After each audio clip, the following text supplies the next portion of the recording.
Oke. Selamat pagi Kota Manis. Pagi ini dengan saya Angela dalam acara Pagi Kota Manisku Jumat 16 Oktober 2020. Saya di sini tidak sendiri, saya bersama dua narasumber kita. Yang pertama dari Kepala Bidang Kesehatan Masyarakat Dinas Kesehatan Kota Waringin Barat, yaitu Bapak Samsudin Sarjana Kesehatan Masyarakat Magister Sains.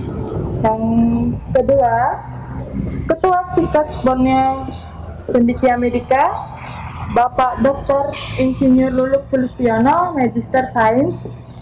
Oke, baik. Di sini kita mengadakan pertemuan yaitu tentang membahas cuci tangan pakai sabun. Gunanya CTPS untuk mengurangi penyebaran virus corona dan penyakit menular lainnya. Di sini saya akan bertanya kepada dua narasumber kita. Dari pihak Dinas Kesehatan, bagaimana pendapat dari Dinas Kesehatan tentang CTPS itu sendiri? Dan yang kedua dari pihak Stikes Borneo Cendikia Medika tentang CTPS itu sendiri. Oke, pertanyaan yang pertama, menurut Bapak, bagaimana pelaksanaan CTPS ini di daerah Kobarka? Apakah ada upaya-upaya yang dilakukan oleh Dinas Kesehatan untuk menanggulangi penyebaran virus corona ini? Ya, baik. Terima kasih Mbak Angel dari Stikes BCN. Selamat pagi warga Kota Waringin Barat. Salam sehat untuk semua. Assalamualaikum warahmatullahi wabarakatuh. Pak B, saya kira kita patut bersyukur pada pagi hari ini. Alhamdulillah kita lakukan sedikit bincang-bincang santai, tapi insya Allah manfaatnya lebih besar, yaitu mengambil momentum kemitraan swasta pemerintah. Momentum juga ini, terima kasih kita sudah mengambil peran, saya apresiasi ya, karena dalam rangka peringatan Hari Cuci Tangan Sedunia kemarin ya, 15 Oktober 2020. Saya yakin warga Kota Waringin Barat, warga Kota Manis, Bumi Marintur Jatuh Haji, ini adalah momentum terbaik kita. Terima kasih Stikes sudah mengingatkan bahwa bagaimana cuci tangan pakai sabun itu ternyata memang merupakan kegiatan yang sangat esensial dan mendasar dalam rangka BHCS. Oleh karena itu saya menyambut baik, dan secara umum masyarakat Kota Waringin Barat sebenarnya sudah bagus ya. Saya melihat paling tidak ada dua indikator. Pertama, dari program pembangunan kesehatan sendiri itu sudah hampir 80% puskesmas sudah terakreditasi. Salah satunya juga bagaimana menjaga tangan bersih melalui praktek-praktek cuci tangan pakai sabun. Kemudian yang kedua, sekolah kita juga sudah banyak yang mengaplikasikan sekolah sehat ya. Namun praktek-praktek cuci tangan untuk di kota-kota besar saya yakin juga bagus, tapi tidak kalah penting, mitra dari perusahaan-perusahaan yang memiliki sekolah telah menjadi juga mencanangkan gerakan cuci tangan pakai sabun. Jadi secara umum kita sudah relatif bagus ya, dengan ditandai dua hal tadi, di sekolah sama di kesehatan. Juga masalahnya memang bagaimana menggerakkan di level masyarakat. Nah, termasuk juga ada peserta didik yang baru. Saya kira ini nanti bisa kolaborasi, mudah-mudahan kami berharap juga nanti ini awal mula mengingatkan kita, kalau kita lihat seruan dari aksi nasional tangan bersih untuk semua, ternyata juga pandemi COVID sangat memerlukan kegiatan itu secara kuat dan berkelanjutan. Pesan ini yang bisa kami tangkap, dan saya yakin Kobar melalui pemerintah daerah akan menggalakkan ini terus, dan hingga akhirnya nanti menunggu aksi-aksi berikutnya oleh Stikes. Saya kira begitu. Terima kasih Mbak Ibu.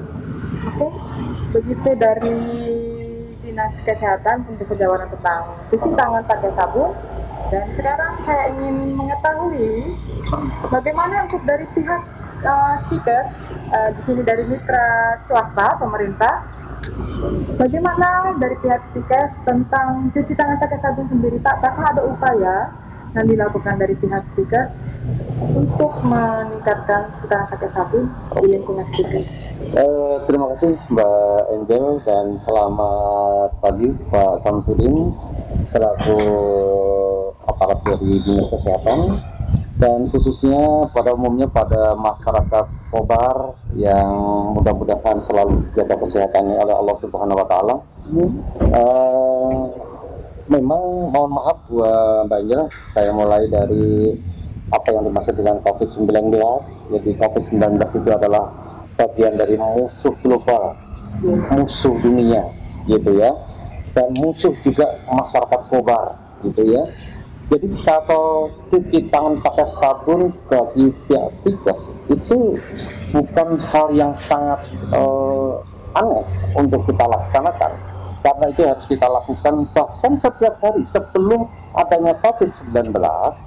Saudara kita, teman-teman kita yang ada di Stikes, khususnya keluarga besar Stikes Indonesia Medika itu telah melakukan upaya-upaya cuci tangan dan dilakukan sudah setiap hari. Bahkan hand sanitizer itu tidak pernah lepas dari kampus. Kenapa demikian? Karena memang salah satu penyebaran virus, tidak hanya virus COVID-19, virus apapun, itu salah satunya disebarkan melalui sentuhan langsung, melalui menggunakan. Nah, media tangan inilah yang harus kita utamakan untuk selalu kondisi clean, kondisi bersih, supaya bebas dari kuman, termasuk virus, begitu. Nah, tadi pihak Stikes telah mengeluarkan sebuah SK dengan adanya COVID-19 yang harus kita putus rantainya. Itu kita lakukan regulasi di Stikes itu dalam bentuk dituangkan dalam bentuk SK. SK itu mengatur dan memberikan sanksi kepada seluruh karyawan dan mahasiswa apabila tidak mau mencuci tangan menggunakan sabun. Itu salah satu upaya kita yang kita lakukan. Bahkan Bu Angel, Pak Samsudin selaku dari Dinas Kesehatan, kita selalu mengedukasi kepada mahasiswa kita. Dan edukasi ini ternyata alhamdulillah sudah berhasil. Mereka kita siapkan tempat cuci tangan, kita tempatkan hand sanitizer setiap ruangan, setiap di mana ada sentuhan tangan, termasuk mau naik ke tangga, itu juga kita siapkan hand sanitizer. Apa gunanya itu? Semata-mata sebenarnya ingin menjaga supaya virus itu tidak lagi berada di kampus kita, apalagi kita bidang kesehatan. Dan ini harapannya nanti keberhasilan yang kita lakukan ini mudah-mudahan kita bisa implementasikan kepada masyarakat kita, khususnya masyarakat Kobar, melalui nanti insya Allah melalui pendekatan LPPM, begitu Pak Samsudin. Nanti kita bisa kerjasama lebih kolaboratif lagi antara pihak Stikes dengan Dinas Kesehatan dalam rangka menanggulangi bersama-sama pandemi yang namanya COVID-19. Saya kira begitu Mbak Angel yang bisa kita lakukan. Begitu dari pihak Stikes Borneo Cendekia Medika. Baik, kita ke pertanyaan yang kedua. Menurut Bapak, bagaimana bentuk kesadaran masyarakat untuk melakukan CTPS ini, Pak? Terus seberapa besarkah kemauan masyarakat dalam melakukan CTPS? Ya, baik. Bagaimana kita ketahui bahwa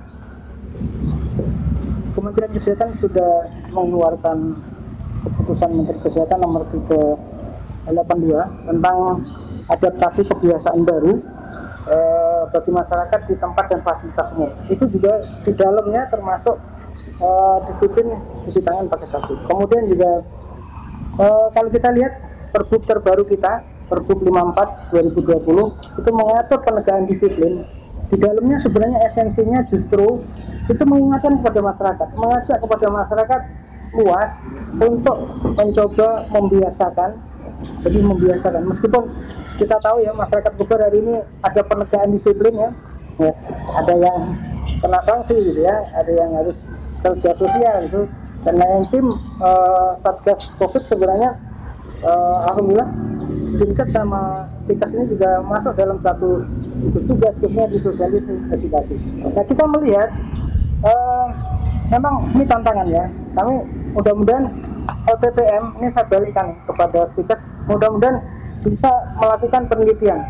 Sampai hari ini nih sebenarnya kalau boleh bukan hanya di tangan pakai sabun, nggak apa-apa silakan, tapi kesadaran masyarakat dalam 3M, nah, ya, yaitu cuci tangan pakai sabun, mencuci tangan pakai sabun, menggunakan masker dan menjaga jarak. Ini saya kira 3 yang esensial, sehingga Pergub ini nanti ketika dijalankan kita akan melihat sisi lain. Di sini mudah-mudahan kita bisa melakukan penelitian melalui LPPM sehingga sampai seberapa. Terus terang kami belum punya data ya. Tetapi dari upaya kami sekarang ini sudah melakukan kurang lebih hampir di 50 titik desa itu sosialisasi Pergub 54 yang isinya sebenarnya sosialisasi terhadap 3M, 4M, bahkan mereka ada yang 5M. Yang 5M kelimanya itu apa Pak Lulu? Yaitu apa? Meningkatkan imunitas. Jadi di beberapa tempat juga ada 6M, itu menarik lagi, meningkatkan iman dan takwa. Saya kira ini kolaborasi masyarakat dan ternyata di Kobar ini apresiasinya bagus. Jadi mudah-mudahan dengan dilakukannya secara struktur ya, dan berkelanjutan ya, makanya kami apresiasi. Kalau sisi penelitian nanti diambil oleh LPPM, saya kira ini sumbangsih bagi kami pemerintah daerah dalam rangka melihat ya, sehingga Kobar itu bukan saja berhasil, alhamdulillah Pak, berhasil ya. Kobar saat ini telah memiliki angka yang relatif besar, hampir nomor 2 urutannya. Tapi perlu diketahui, Kobar juga paling sedikit angka kematiannya. Jadi case fatality rate dibanding dengan prevalensi penyakitnya sendiri, angka kesakitannya itu kita rendah. Itu buktinya bahwa masyarakat sudah bekerja baik. Ketika dilakukan tracking, masyarakat welcome, karena memang satu persepsi yang sama. Tracking sesungguhnya dalam rangka menemukan kasus-kasus baru yang termasuk suspek saat ini gitu ya, COVID itu untuk segera ditata laksanain. Itu spiritnya 2. Yang ditata laksanain di rumah sakit sembuh, yang di masyarakat jangan tumbuh. Nah ini pesan kami dari Promkes gitu ya. Artinya seperti apa? Kembali kepada disiplin PHBS yang substansinya adalah 1, cuci tangan pakai sabun. Jadi mohon maaf kami belum bisa mengukur, tapi dari sisi kinerja hampir seluruh 50% desa di Kota Waringin Barat ini sudah dikunjungi oleh tim dalam rangka sosialisasi Pergub yang isinya juga BPPS di Kabupaten Kota Waringin Barat. Saya kira demikian. Baik Pak, dari pihak Stikes sendiri Pak, apakah kalau Stikes kan ada dari pegawainya, terus dari mahasiswanya, apakah ada kesadaran dari pihak Stikes atau pihak pegawai masyarakat dari Stikes sendiri terhadap CTPS tersebut Pak? Ya. Terus adakah sanksi-sanksi misalkan kalau mereka tidak sadar untuk melakukan CTPS sendiri Pak? Ya. Sebenarnya kalau kita lihat per individu mereka, karyawan kita itu baik dosen maupun tenaga kependidikan, semuanya memiliki kesadaran yang cukup tinggi. Karena beliau sudah tahu risiko yang akan terjadi jika terpapar oleh COVID-19. Nah, pemahaman mereka itu setelah diimplementasikan dalam bentuk penggunaan masker, facial, kemudian cuci tangan pakai sabun, bahkan setiap saat mereka setelah selesai aktivitas apapun, walaupun itu pegang laptopnya sendiri, dia selalu menggunakan yang namanya hand sanitizer. Ini apa? Semata-mata mereka sudah tumbuh kesadaran. Tadi di awal sudah saya sampaikan bahwa Stikes, melalui ketua Stikes telah mengeluarkan SK terkait dengan pencegahan COVID-19 ada di kampus. Protokol berarti ya? Kalau sudah ada SK, berarti kan regulasi. Ya. Nah, kalau regulasi jelas ada sanksi. Bagi mereka yang tidak bisa melaksanakan, kita punya sanksi-sanksi khusus yang sudah kita atur di dalam SK-SK itu. Gitu. Nah, tadi disampaikan oleh Pak Samsudin, selaku dari Dinas Kesehatan, bahwa prevalensi cukup rendah ya, tinggi. FR yang sih, Iya, artinya tingkat kematiannya cukup rendah, gitu ya. Tetapi kondisi seperti ini bahwa menunjukkan Kota Waringin Barat memiliki kinerja yang sangat bagus dalam rangka untuk memutus rantai COVID-19. Ya, karena kebetulan kami dialog dengan Bupati Kobar, memang beliau banyak sekali bantuan dari pusat karena keberhasilannya di dalam menurunkan angka kematian akibat daripada COVID-19. Ya, ini yang sudah kita lakukan, Bu Angel. Jadi kalau memang karyawan tidak melakukan protokol kesehatan, tentunya pasti itu ada sanksi yang harus kita kenakan. Bahkan mohon maaf, antisipasi bagi mereka yang sekiranya karyawan itu sudah menunjukkan gejala sakit, sudah kami langsung kita rumahkan biar isolasi mandiri, dan kita wajibkan untuk minimal rapid test gitu, supaya dapat deteksi. Itu dalam rangka early warning system yang kita lakukan di sini dalam rangka mencegah memutus rantai COVID-19 gitu ya. Dan saya kira begitu yang bisa kita lakukan di Stikes Durni Sindikat Medika. Ya, monggo. Oke. Begitu dari pemaparan dari Ketua Stikes Durni Sindikat Medika. Pertanyaan selanjutnya dari pemaparan kedua narasumber kita mengatakan bahwa masyarakat sudah sadar akan CTPS-nya. Tetapi misalkan pandemi COVID ini tidak ada, apakah masyarakat akan tetap sadar tentang CTPS? Iya. Angel, ini pertanyaannya sebenarnya mengusik ya. Sebenarnya begini, kita lihat sejarahnya. Saya punya dua latar belakang yang kuat. Di tahun 2008 dan bahkan sebelumnya, sebenarnya kita punya program unggulan. Kementerian Kesehatan melalui Dinas Kesehatan juga punya program yang namanya PHBS, perilaku hidup bersih dan sehat. Itu memang menjadi indikator utama kinerja promosi kesehatan di seluruh Indonesia sebenarnya. Nah, yang kedua, ternyata COVID ini mengingatkan kita. Jadi mengingatkan kita untuk kembali ke jalan yang benar gitu ya. Mungkin begitu. Kembali memperkuat PHBS gitu ya. PHBS yang sebenarnya dulu itu dilakukan secara benar. Kalau saya pasti ingat betul ya, meskipun kabar belum punya ya. Saya pernah melihat satu mobil promosi kesehatan miliknya provinsi, dan kan di kabupaten mana itu gambarnya itu cuci tangan pakai sabun. Itu sampai ada satu mobil Promgas, itu ini mobil sabun ya gitu ya. Itu betapa masifnya terstrukturnya dulu PHBS itu digalakkan. Nah, iya, program kesehatan berlanjut terus berjalan, prioritas juga bisa berubah, tapi sebenarnya PHBS nggak boleh berubah. Sebenarnya begitu, PHBS ini pun fondasi gitu ya, karena kalau memang kita melakukan kesehatan masyarakat itu paling enggak menurut Hendrik Elbum itu kan perilaku itu penting, memiliki faktor terbesar bahwa perilaku itu harus digarap secara seksama dan itu menjadi dasar. Kalau perilaku masyarakatnya udah bagus, ya insya Allah kesehatan kita bagus. Nah, kembali ke COVID-19, ternyata COVID-19 juga mengingatkan kita ya untuk tidak lupa ya. Saya himbau kepada masyarakat seluruh perawat juga, teman-teman juga di entitas layanan termasuk puskesmas, pustu ya, bidan di desa, kader, saya ucapkan terima kasih ya yang selama ini masih komitmen ya. Ternyata COVID mengajari kita untuk kembali ke PHBS dengan benar. Salah satunya cuci tangan pakai sabun. Saya tertarik dengan etikatnya Stikes sebenarnya yang akan mencanangkan tadi di surat kepala dinas itu duta CTPS.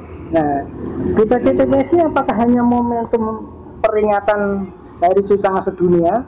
Nah, saya lihat juga di tembok-tembok itu ada gambar-gambar yang mencerminkan betapa sebenarnya memang kampus sehat itu penting, cuci tangan itu penting. Saya justru akan bertanya nih Mbak, seperti apa? Apakah hanya momentum COVID saja? Saya kembalikan, kalau kami enggak. Kalau kami sebenarnya kembali ke jalan yang benar. PHBS yang dulu pernah dicanangkan ya, dulu tahun-tahun yang dulu itu tetap akan kita perkuat ya. Ini mengingatkan akan kita perkuat. Subsistemnya salah satunya juga bersabuna. Ini saya pikir satu konsep pemberdayaan, justru kami ingin melihat ke depan ini seperti apa untuk menjaga keberlangsungan. Saya yakin juga Pak dulu selaku Sivitas Akademika dan Ketua Stikes, mudah-mudahan juga budaya cuci tangan pakai sabun ini akhirnya akan berlanjut berkesinambungan sehingga akan menjadi perilaku. Saya berharap juga melalui KKN, melalui LPM dan pengabdian masyarakat termasuk penelitian Mbak. Nah, kalau ini bisa dilakukan, saya yakin menjadi contoh ya. Stikes ini menjadi contoh untuk penggerakan masyarakat ya, menggerakan masyarakat khususnya ya. Saya yakin kalau kesehatan itu memang bukan barang baru, tapi ini menyangkut perilaku. Siapapun kalau perilakunya tidak identik dengan perilaku kesehatan, saya kira dia juga tidak dan akhirnya apa, peran sertanya dalam mewujudkan masyarakat itu akan berkurang. Nah, saya tertarik di duta CTPS. Seperti apa itu momentumnya dan sekaligus mau kemana ini gerakan? Mohon izin Mbak Injil, ini saya sambung, ini saya tanpa melalui protokoler ini dari Mbak Injilnya. Jadi apa yang dimaksud dengan Pak Samsudin? Bahkan mohon maaf, kita kampus ini memiliki apa yang disebut dengan LPPM, yaitu Lembaga Penelitian dan Pengabdian Masyarakat. Ya, Stikes sudah tanggap Pak. Bahkan Stikes ini salah satu gugus tugas COVID-19 di Kota, termasuk saya pribadi.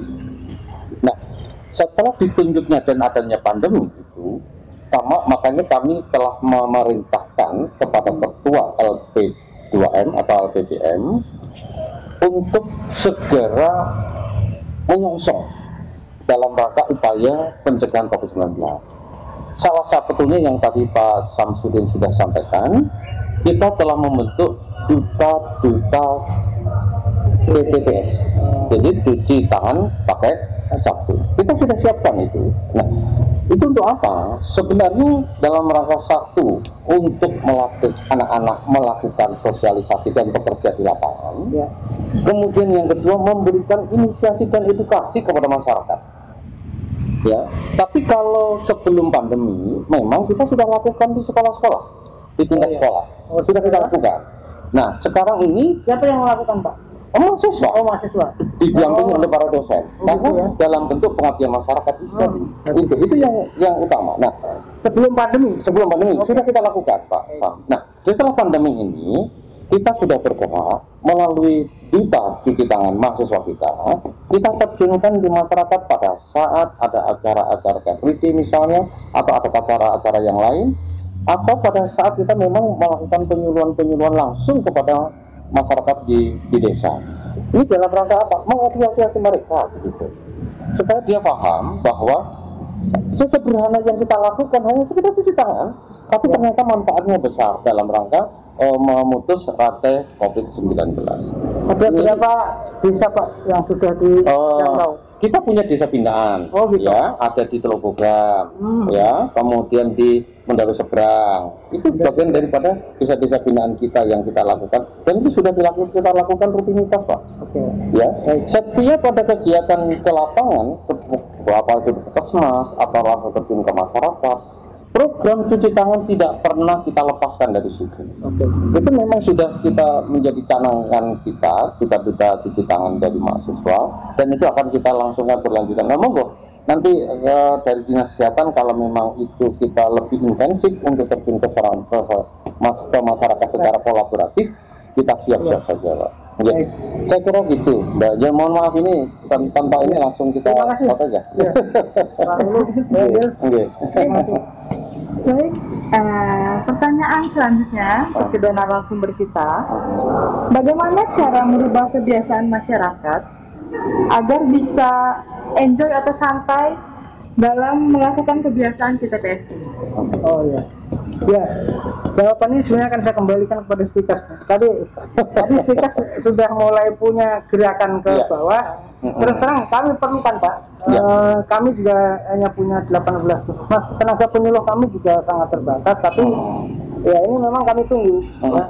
Kalau secara programatik kita sudah lakukan, ya. Kita sosialisasikan, dan pandemi juga ini mengamanatkan kepada kita untuk menggerakkan BHBS-nya. Tinggal saya tantang nih, saya terima ada tingkatan-tingkatan di dalam membangun sebuah perilaku. Mulai dari tataran tahu, ada tataran paham, ada tataran analisis, ada tataran sintetis, ada tataran aplikasi. Ini kita jadi kalau menurut teori Bloom ini, jadi dari Bloom ini memang ada tingkat tahu, tingkat memahami, kemudian tingkat evaluasi, ada tingkat sintetis dan tingkat aplikasi. Sehingga untuk merubah perilaku orang itu, kita tidak semudah membalikkan tangan. Sekarang sudah menjadi karakter. Tapi kalau itu kita lakukan dan terus menerus secara kontinus dengan benar, maka menjadi suatu kebiasaan, jadi suatu budaya. Sehingga di dalam proses inisiasi dan edukasi ini, kita tidak bisa melakukan satu kali dua kali. Makanya saya pikir apa yang saya sampaikan tadi, kita memiliki desa binaan. Desa binaan itulah harapan yang menjadi pilot project untuk masyarakat kota. Begitu. Nanti kalau itu sudah berhasil, kemudian nampak hasilnya dan bagaimana penyebaran COVID di daerah itu itu bisa kita evaluasi melalui penelitian LP2M, kemudian baru kita pemindahkan ke tempat lain, dan itu akan bisa kita lakukan secara kontinu. Tapi tentunya mohon maaf, ini harus didasari dari hati, Pak. Ya. Dari hati. Memang betul-betul kita berharap supaya masyarakat kita itu benar-benar bisa melakukan dengan penuh keikhlasan.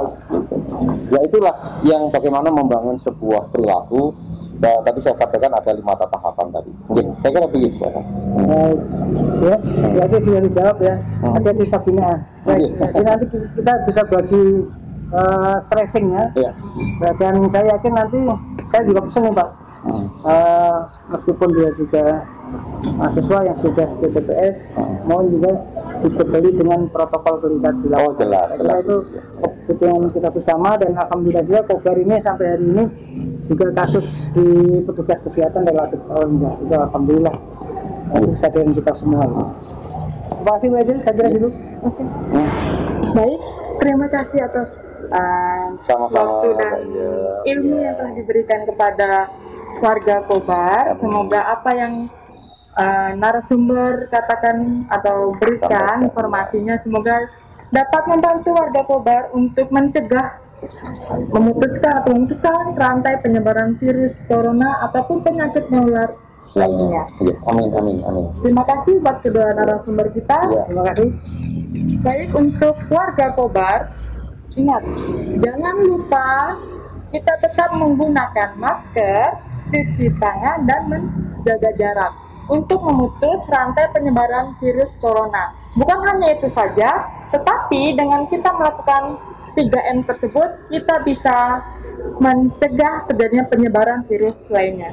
Mungkin demikian acara kita pada siang hari ini. Mohon maaf jika ada salah kata, dan selamat siang. Selamat siang. Terima kasih. Jangan kendor, terus semangat, pakai masker.